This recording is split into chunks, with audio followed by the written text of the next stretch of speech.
The world of that command and control model is gone. We cannot lead people because we bark orders at them. We lead them because they actually want to they want to follow us.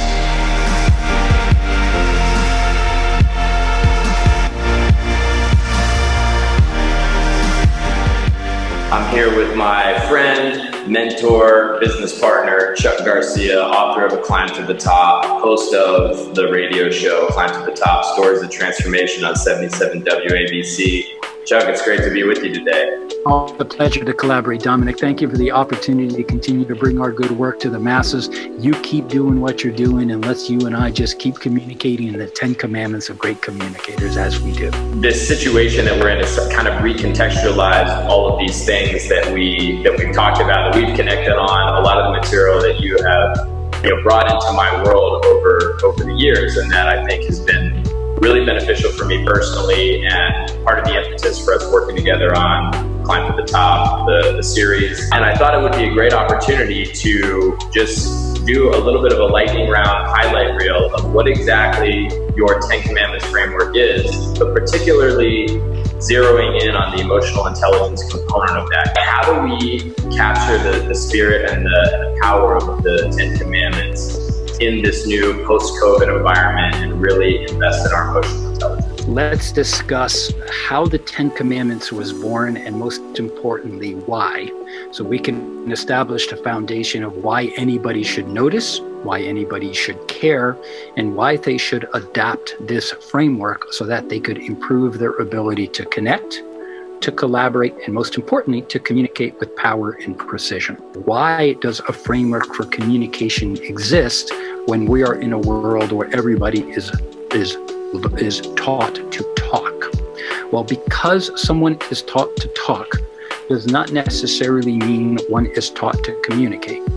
When one is taught to communicate, that doesn't mean that they communicate effectively. It was born out of necessity when 6 years ago I started to teach at the executive level, executives who, many of which were promoted on the strength of their technical competency, and now we're in positions where the job description is radically different than the competencies that got them to that job. And where the job descriptions typically change as one in the corporate world tends to climb that career mountain, it becomes less about the technical aspects because it becomes more about leading, communicating, collaborating, and working with others to get the best out of them. So bringing that concept into the modern world, I have had a really good advantage of working on 2 projects that are at the executive level, at the C-suite level, that I think are really good harbingers of the world that we live in today and the expectations of executives in the world of 2020, both pre-COVID and post. The board of directors in 2 different cases for 2 different companies located in 2 different countries communicated the requirements of what they wanted their CEO to represent as it related to their key attributes. And here's the interesting part. That list of 3 attributes had nothing to do with where they went to school, what their intelligence quotient is, not even the profession they're in, because they were open-minded to picking a technologist, a marketing individual, a lawyer. It didn't matter.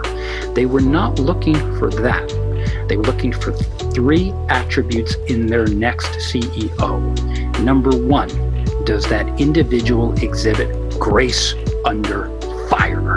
In other words, could they maintain calm and composure within the height of enormous pressure? The second thing, could they resolve conflicts effectively? And the reason that's important is many CEOs will tell you a good portion of their day is resolving conflicts among the troops, getting people to buy into the unification of a mission, even if they disagree on how they're going to get there. And number 3, which is really the important part of where emotional intelligence is most important, is do they exhibit an empathetic leadership style? Many business leaders have been groomed over the course of time that the more you assume leadership positions, the more you can command people to do what you ask them to do. The world of that command and control model is gone. We cannot lead people because we bark orders at them. We lead them because they actually want to they want to follow us. And in order to get somebody to follow you, commanding them is not the way to do it, but adopting an empathetic, I feel your pain style is reflective of the modern society and the expectations of the millennial generation who wants to be led by somebody who exhibits an enormous amount of empathy.